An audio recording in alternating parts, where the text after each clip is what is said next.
3 years had passed since Beatrice Winthrop last drew breath. 3 long, empty years since her heart, once so full of love and hope, was stilled by betrayal and steel. And yet, she lingered. Not in peace, not in rest, but suspended in the shadowed space between life and death. Hers was not a haunting born of vengeance, but of purpose unmet.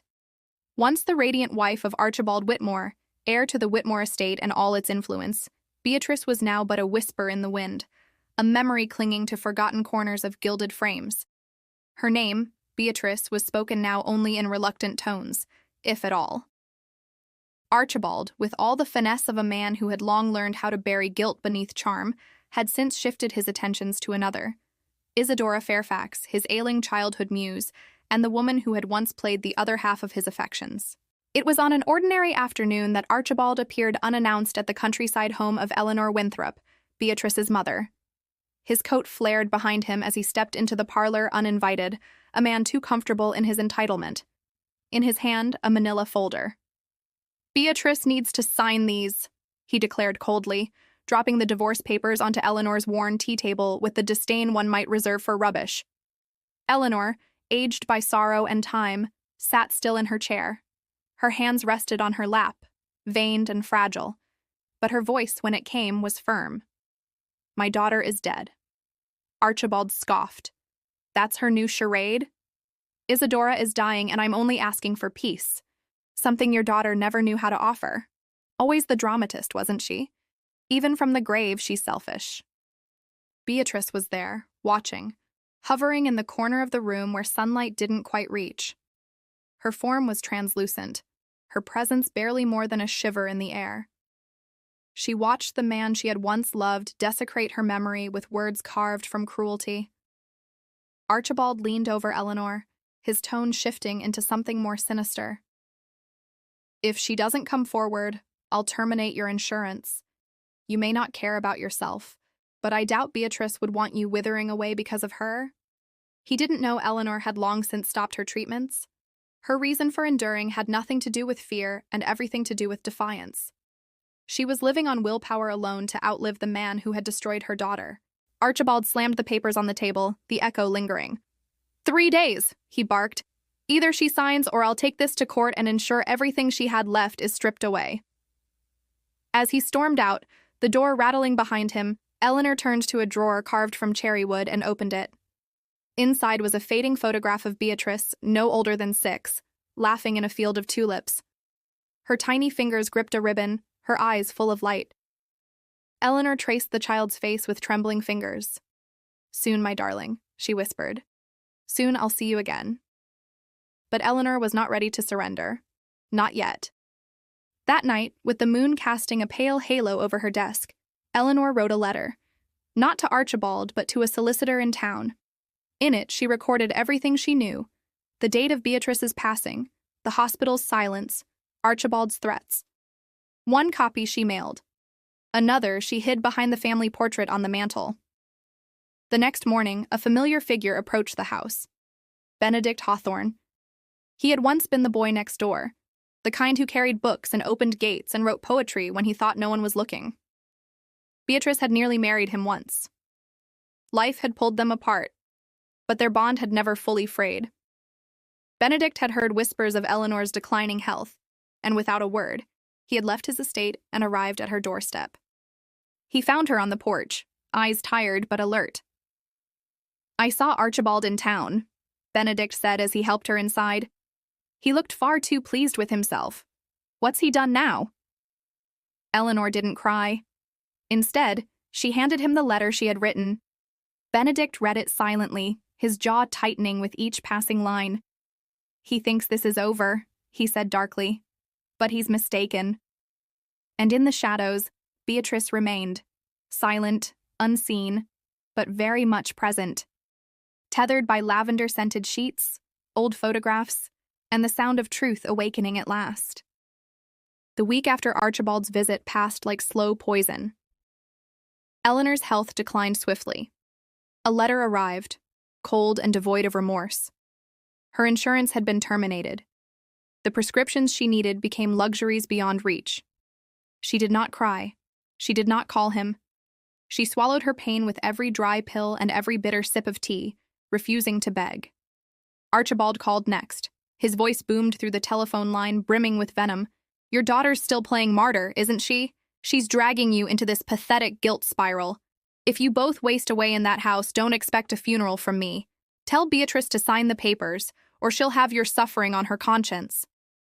Eleanor clutched a photo of Beatrice in one hand, the other trembling at her side. "Beatrice is gone," she said softly. "No," Archibald hissed. "She's hiding, and if I have to unearth every grave in this country, I'll find her." Then came a soft voice in the background, barely audible. "Archie. Do you think she hates me? I never meant for things to be this way." Isadora Fairfax. The transformation in Archibald's voice was immediate, soothing, gentle, honeyed. "No, darling, of course not. You've done nothing wrong. You're the victim here." "I'm not trying to take her place," Isadora murmured. I don't want to leave this world without you." Each word, carefully wrapped in feigned regret, painted Beatrice as the one standing in the way of happiness. That night, Eleanor collapsed in the kitchen. She reached for the counter, her body crumpling beneath her like brittle parchment. Beatrice, frozen in the air beside her, screamed, but her voice never reached the world. Eleanor awoke hours later, weak but breathing, and in that moment, she made her choice. Archibald would not be permitted to rewrite the story. He would not erase her daughter. She gathered her strength and began collecting every scrap of evidence: hospital records, transfer slips, the death certificate, and, most damning of all, details of the blood transfusions requested on the night Beatrice died. Benedict returned the next morning. He found Eleanor collapsed on the porch, half-conscious. He lifted her in his arms without hesitation, carrying her to the bed and calling for the doctor. His voice trembled, but his resolve did not. "This ends now," he whispered, brushing a lock of silver hair from her brow. Archibald Whitmore may believe he stands above consequence, but he hasn't seen what ghosts can do when the living remember how to fight. Outside, a wind stirred the garden leaves. Beatrice, watching from the edge of the room, smiled through invisible tears. The reckoning had begun. The days that followed Archibald's visit grew increasingly strained. Eleanor's health wavered while the tension in the air thickened like storm clouds before a downpour. Archibald, now irritated by the delays and lack of cooperation, began pushing harder. He called in favors from old acquaintances, hired private investigators, and even requested sealed medical files with an ease that bespoke money and power. But the harder he pressed, the slipperier the truth became. Every document he uncovered only seemed to raise more questions. One late morning, Benedict Hawthorne intercepted a courier stepping onto Eleanor's front path. The seal on the envelope was unmistakable, Whitmore's signature crest. Benedict accepted the letter without comment and stepped inside. He handed it to Eleanor, who sat hunched beneath a blanket in the parlor, then opened it carefully beside her. As he read, his brow darkened. "Threatening legal action against a dying woman," he muttered, his fingers curling into the paper. The man's lost whatever shred of humanity he had left. Eleanor gave a small, bitter smile. He never had much to begin with. The sound of rain tapping gently against the windows filled the silence that followed. But that silence was soon broken. On a stormy Tuesday afternoon, the front door opened with a sudden creak. A tall figure, drenched and windblown, stepped inside without waiting for an invitation. "Where is he?" she demanded. Gwendolyn Hartley stood dripping rainwater onto the wooden floor, her piercing eyes flicking from Eleanor to Benedict. Her voice carried the kind of quiet fury that could shake kingdoms. "Gwen," Eleanor breathed, rising slowly. Gwendolyn wrapped her arms around the frail woman. "He doesn't know, does he?" she whispered. "He doesn't know Beatrice is dead." Eleanor nodded. "He believes she's hiding." "Hiding?" Gwendolyn snapped, pulling back. "He watched her bleed out in a hospital bed while he doted on that woman. He left her to die alone, Eleanor." Her voice cracked for only a moment. "I warned Beatrice. I told her that a man would trade her life for his ambition." She turned to the fireplace where Eleanor kept Beatrice's old journal tucked behind a vase of wilted violets. She retrieved it and flipped through the familiar pages, her fingers trembling as she passed each line Beatrice had written in confidence. She knew, Gwendolyn said. She suspected everything. That evening, the three of them, Eleanor, Benedict, and Gwendolyn, sat around the hearth. The table was strewn with documents, medical files, correspondence from the hospital, and Beatrice's final paperwork. Eleanor's eyes stayed fixed on a single line in the death certificate. Time of death: 3:17 a.m., just minutes after the final blood unit had been administered to another patient. She's gone, Eleanor said softly, but we can still make him answer. Benedict took her hand in his. Then we will. Beatrice's spirit remained with them that night, standing unseen in the corner of the room, bathed in the flickering orange of firelight. Though she could no longer touch the world she loved, her presence wove itself through each breath of those who still carried her name. Meanwhile, Archibald sat in his study, buried beneath papers and frustration. The truth once buried had begun to stir. The Whitmore estate had grown quiet.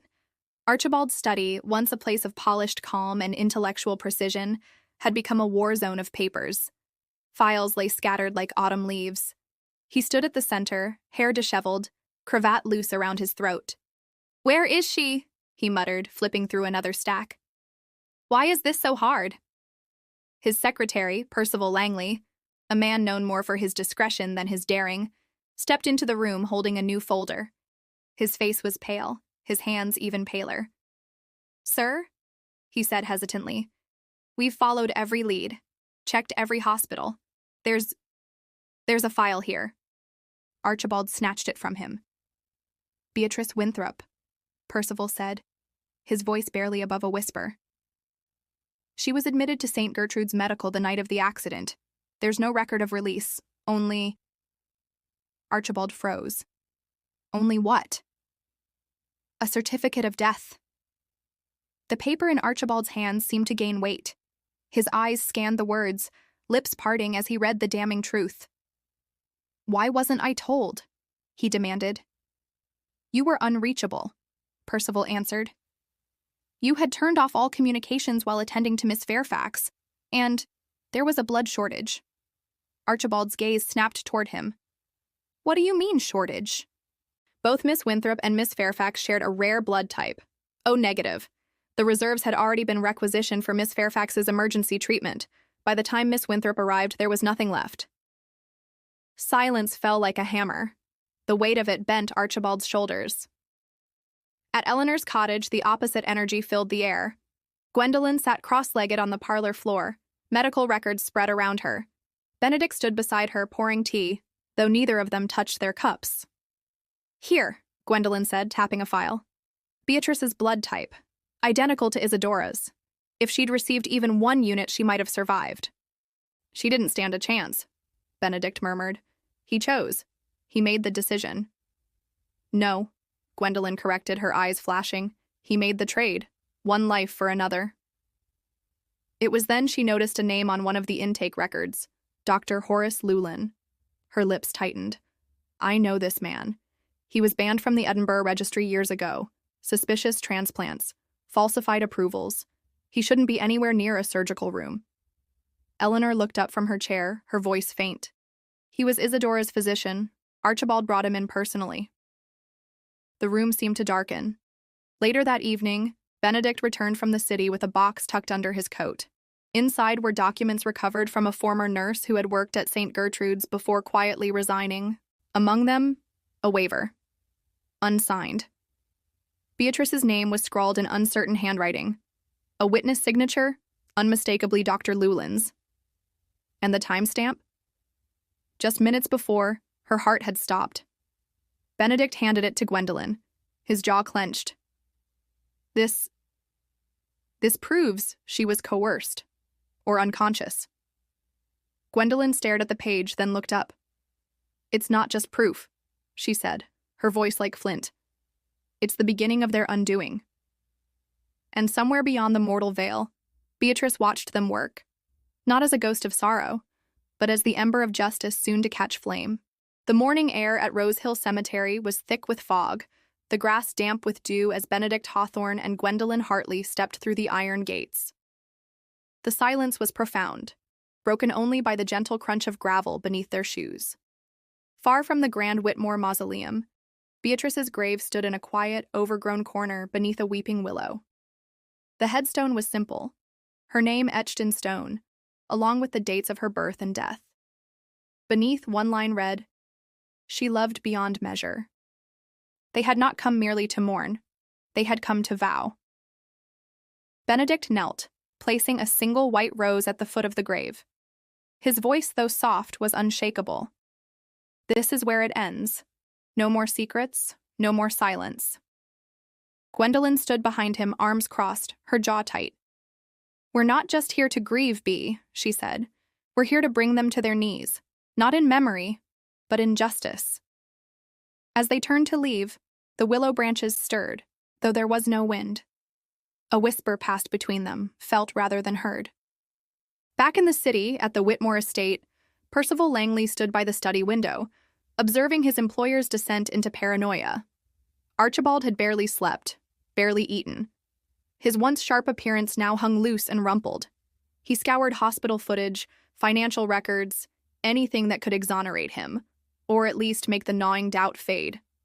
Then came the envelope. An anonymous courier left it at the front desk. Percival brought it to Archibald, who tore it open with shaking hands. Inside, a flash drive. Archibald inserted it into his computer. The screen flickered. A hospital hallway. A gurney. Beatrice, conscious, bruised, lips moving silently as she was wheeled toward surgery. The date matched the night of her accident. The camera angle shifted. Inside the operating room, Dr. Llewellyn signed documents. Isadora's private nurse stood close by. A nurse removed Beatrice's IV line as she reached out, pleading. Her voice, though inaudible, was unmistakably full of fear. The video cut to black. Archibald stumbled back in his chair. She was alive. She was still alive. The walls of his empire, built on lies and self-delusion, had begun to crack. At the Winthrop cottage, time was slipping through Eleanor's fingers. Her strength waned, her breath grew shallow. Gwendolyn sat with her each night, reading to her from Beatrice's journal, letting her daughter's words fill the room with warmth one last time. "Benedict," Eleanor whispered one evening, her eyes distant, "when this is over, take care of her. Beatrice may be gone, but she's still watching." "I will," Benedict said, his hand firm around hers. "I swear it." In the city, Gwendolyn made her way to the Clarendon Gazette. There she met with Lionel Durbridge, a seasoned journalist known for fearless exposés. In his office lined with old headlines and legal warnings, Gwendolyn laid everything before him. Photos, documents, the flash drive. Lionel's face grew pale as he reviewed the materials. "What is this?" he asked. "Justice," Gwendolyn replied. "And it goes front page." The next morning, the Gazette's headline blared across newsstands, "Heiress sacrificed in secret surgery scandal." The reaction was immediate. Protesters lined the streets outside St. Gertrude's. The hospital board called an emergency meeting. Dr. Llewellyn vanished, leaving behind a resigned letter full of half-truths and legal posturing. Inside the Whitmore estate, Isadora wept as she read the paper, clutching her chest. "Fix this," she pleaded to Archibald. "Fix it." But Percival Langley had seen enough. That morning, he packed his briefcase and approached Archibald's office one final time. He placed a letter on the desk and, without a word, turned to leave. Archibald looked up. "What is this?" "My resignation," Percival said. "There's a press conference. They expect you there. You should know. No one's coming to defend you." Outside the estate gates, Benedict waited, hidden in plain sight. When he saw Percival leave, he stepped forward to meet Gwendolyn. "He'll have to face the world now," Benedict said. Gwendolyn nodded. "But not just the world. Us." And somewhere beyond, Beatrice watched as the final veil lifted. The storm had arrived, and with it, the thunder of reckoning. The ballroom of the Fairmont Hotel had been transformed into a public inquisition. Ornate chandeliers cast golden light across rows of reporters, activists, and industry watchdogs. What was once a place of celebration now held the pulse of scandal. At the center stood Archibald Whitmore. He wore a dark suit tailored to perfection, but the weight of guilt hung heavier than any fabric. Beside him sat Isadora Fairfax, dressed in ivory and trembling with every flash of the cameras. Dr. Llewellyn predictably was absent, his chair a glaring emptiness. From the rear of the room, Benedict and Gwendolen stood like sentinels. Lionel Durbridge flanked them, notebook in hand. Archibald approached the podium, cleared his throat, and began. "I am here to address the misrepresentations made against me and my family," he said, voice rigid. A murmur ran through the crowd.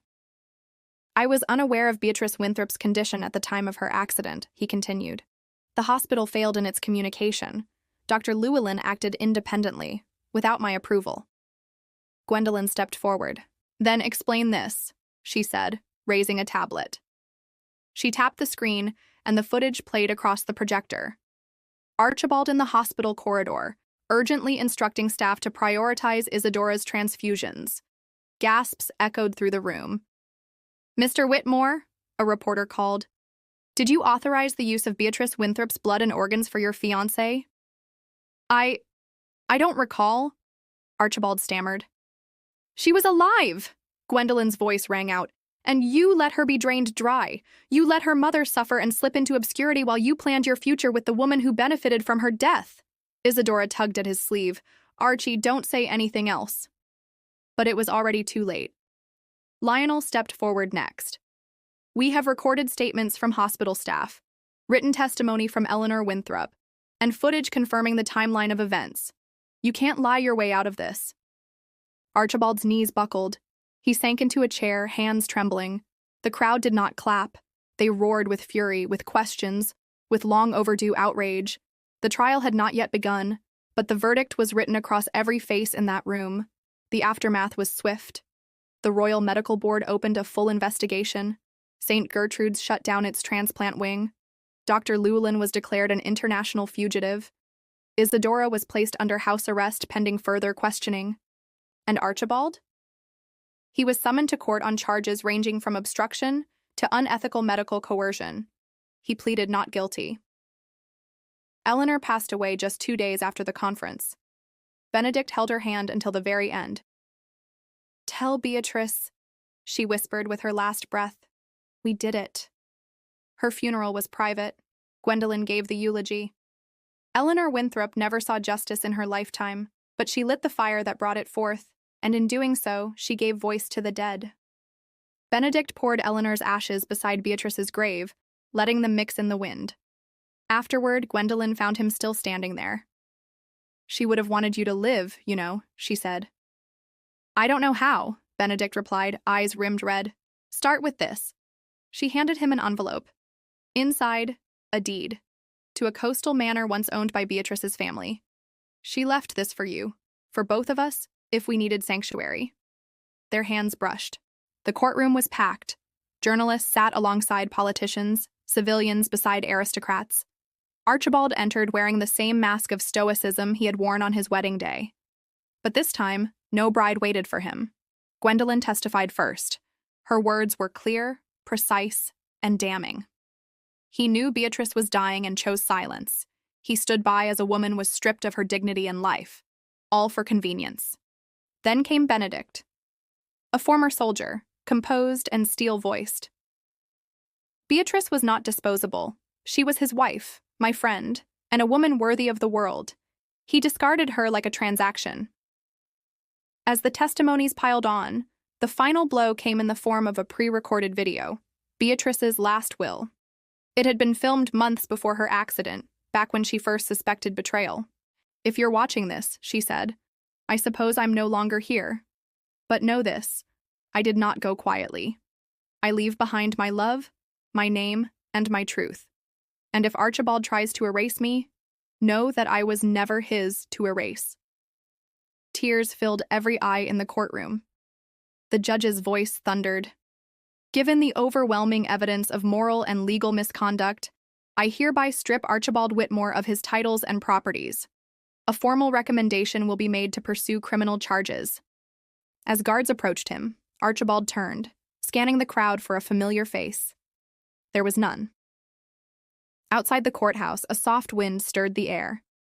Gwendolyn and Benedict stood beside Beatrice's old friend, the journalist Lionel, watching the crowd dissolve. "She's free now," Benedict said. "No," Gwendolyn whispered. "We are."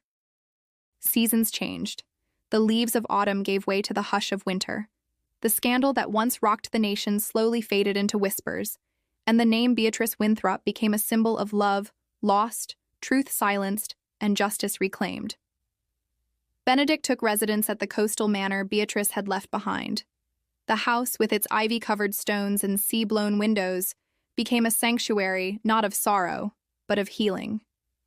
Gwendolyn visited often, sometimes staying for weeks, other times simply writing letters. Each room bore echoes of Beatrice's laughter, but the halls no longer wept. They breathed. In one of the upstairs rooms, Benedict kept a shrine. A glass case held the journal Beatrice once wrote in, along with a lock of her hair preserved from childhood, a locket she had worn, and a small porcelain dove she once said reminded her of peace. Every morning, he lit a candle and whispered, "You are not forgotten."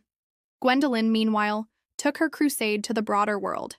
She spoke at universities, penned a best-selling memoir, A Voice for Beatrice, and founded the Winthrop Foundation, dedicated to investigating medical ethics and honoring those who were failed by the system. Her speeches shook governments. Her resilience inspired others. At the unveiling of Beatrice's memorial statue in Hyde Park, Gwendolyn stood beside Benedict as the veil was lifted. The sculpture depicted Beatrice looking upward, arms open, as if letting go of all the weight she once carried.